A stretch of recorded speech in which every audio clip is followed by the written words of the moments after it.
MF Basics. I'm Lisa, and you're watching episode 4, where we are talking to you about how to choose a debt fund. In the previous episode, we spoke about equity funds. And if you enjoyed the whole excitement of analyzing and researching to arrive at the 3 or 4 schemes you need out of more than 300, then this is one level more challenging for you. Now, we will begin as we did for equity at the categories. In equity, you just had 10 categories. In debt, you have 16 categories to choose from. However, it's slightly different than picking an equity scheme. See, in equity schemes, you know that whatever scheme you pick, the ultimate objective is wealth creation, long-term wealth creation. You have to remain invested for 7 to 10 years and see your corpus grow. But in debt, there could be a dual objective. Now, it could be that you are seeking high returns from your debt investment, or it could be that you're seeking safety of capital and also like a regular income. Now, the thing is that you cannot use the same scheme for both the purposes. The same scheme will not give you a high return and safety of capital in debt. So you have to be very careful what you're choosing. But इससे क्या होता है कि कुछ categories हम लोग ऐसे ही eliminate कर देते हैं because the category that caters to high return will not cater to safety. तो आपको मालूम है कि अच्छा ये देखने का तो कोई फायदा ही नहीं है अगर high return is the objective. So let's begin with that then. When you are looking for debt funds to give you a high return, you have to be ready with taking on that risk as well.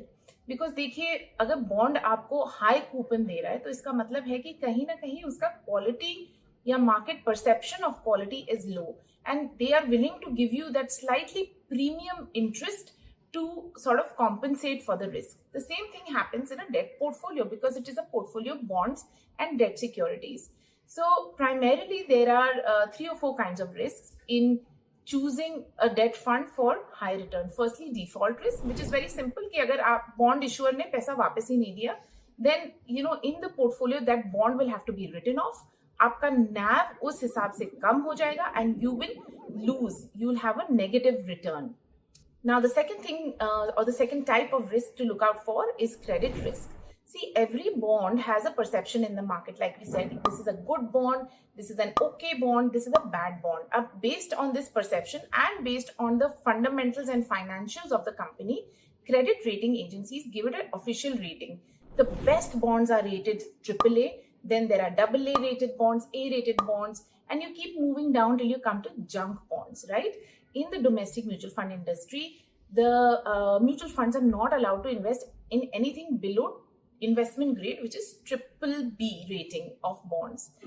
But credit risk is not that. Credit risk क्या होता है कि अगर आपका best bond है and एक साल बाद वो best से good पे आ जाता है, then also there is a fall in the perception of the bond, there is a fall in the price of the bond, and hence your NAV of the scheme that has invested in it will suffer and you will go through losses. Now, the default risk and the credit risk do lead to losses in certain cases, but the fund managers can actually make it up by doing other investments which will cover up for that loss. But it may or may not happen. There is also the risk of liquidity, which is that you do not find somebody to buy the bond when you want to sell it in the secondary market. अगर issuer ने वापस खरीद लिया या principal देके वो bond का maturity खत्म हो गया, that's a different thing. But if you have to, for whatever reason, sell it in the secondary market and you don't find a buyer, that's a liquidity risk, which also you don't face in case of equity, right? So these risks are very different from equity, but also they are a lot deeper in terms of the degree of risk than you would have in an equity scheme. So you have to be very careful. And if, say, default risk, credit risk, liquidity risk, all of them come together, which is what happened earlier this year in certain debt funds, then it's a really bad situation to be in. But if you want high return from your debt fund, then you have to be ready to embrace these risks. And the funds or the categories which cater to this kind of debt investing are funds like credit risk fund, credit opportunities fund, certain types of corporate bond funds. That's where you'll find a high yield and you'll find even double-digit kind of returns. And that's where you have to be careful about risk. चलिए अब हमने बात कर ली है to get a high return from a debt fund. Now let's talk about looking for safety of capital and stability of return. What if you have money जो आपको bank savings में नहीं छोड़ना है and you want to invest it in something जो आपको bank savings rate से थोड़ा ज्यादा दे बट ऑल्सो आपका कैपिटल रिस्क पे नहीं होना चाहिए. So debt funds can cater to that need also, but उसके लिए आपको ये क्रेडिट रिस्क फंड या अपॉर्चुनिटीज फंड या लॉन्ग ड्यूरेशन फंड ये नहीं देखना है. आपको देखना है liquid funds, overnight funds and short duration funds. These funds are very, very low risk. They are there to take care of safety of capital, and also if you want to generate some kind of like regular income, you can do so. Now, what you have to be careful about, however, is that you match your own investment horizon with the average maturity of the debt scheme that you're investing in. The average maturity is published every month, so you can see that अगर आप 6 महीने के लिए invest करना चाहते हैं and you want your capital safe, then you should look for a liquid fund, an overnight fund और a short duration fund which has an average maturity of roughly 6 months. Why should you do that? Because there is something called interest rate risk. अब ये क्या होता है? So bond prices, हर bond का एक market price होता है या परसीव्ड मार्केट प्राइस होता है in case it is not listed, and that price falls when interest rates rise, and when interest rates are falling, then the price rises, right? So this change in prices and interest rates gets reflected in your daily NAV, which moves a little ऊपर नीचे होता है on a daily basis. Now, what will happen if you remain invested for the rough period that has been highlighted by the average maturity? Then the volatility smoothens out, and you get whatever is the yield of the portfolio. जो interest coupon yield portfolio का है, वो more or less आपको मिलता है if you match the average maturity. The other thing you have to look out for, and that's really important, is the quality of the portfolio. Remember, we spoke about AAA, AA. Now, if you're looking for return from your portfolio, obviously it's okay कि आप थोड़ा सा portfolio quality पे compromise कर सकते हैं. But जहाँ safety of capital is there, जहाँ stability of return is required, you cannot compromise, which means that you have to go for AAA or equivalent portfolios.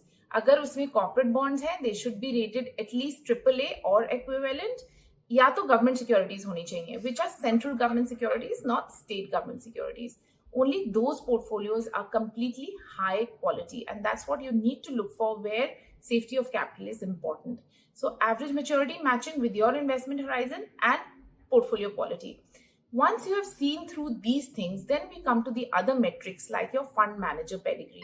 It is very important, even more important than maybe in an equity scheme, because in the Indian market, there are a lot many more fund managers who understand equity markets than those who understand debt markets. That is why even the fund house pedigree in debt funds and how they have done over the years is important. And the fund manager, how long has the fund manager managed that scheme?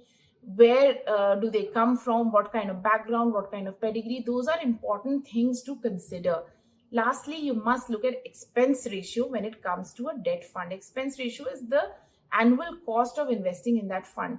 अब debt funds में the interest that you're looking for is single digit. अब उसमें आपको even a 20 basis point or 50 basis point of difference in expense ratio is going to affect your return, and hence you should be careful about that too. I know this sounds like a lot, but if you go through these steps, if you go through this process, then you will arrive at those 2 or 3 schemes which are best suited for your debt portfolio with at least 80 to 90% accuracy. And that's what you need. Actually, what I have spoken about debt funds right now is just skimming the surface. There is a lot more. But aap itna to kariye, then we'll move forward, right? Let me quickly recap and summarize for you. You can invest in debt funds for returns, or you can invest in debt funds for safety of capital and regular income. Both will have different categories of debt funds catering to that objective. When you are going for returns, be mindful that you're taking on default risk, credit risk, and liquidity risk. When you are going for safety of capital and stability of return, then you have to match your investment horizon with the average maturity of the scheme you're investing in, roughly match it. And you have to look at portfolio quality, which should be highest quality, AAA or equivalent, and government securities only. So there you have it. Go through this whole process, arrive at those 2-3 debt funds, log on to Fires Direct and go and buy them. And stay invested for 6 months, a year. And once you've experienced that, then we can go to the next level where you will be able to select your debt funds with 100% accuracy. Thank you for watching. I'm Lisa, and stay tuned to MF Basics for all things mutual funds.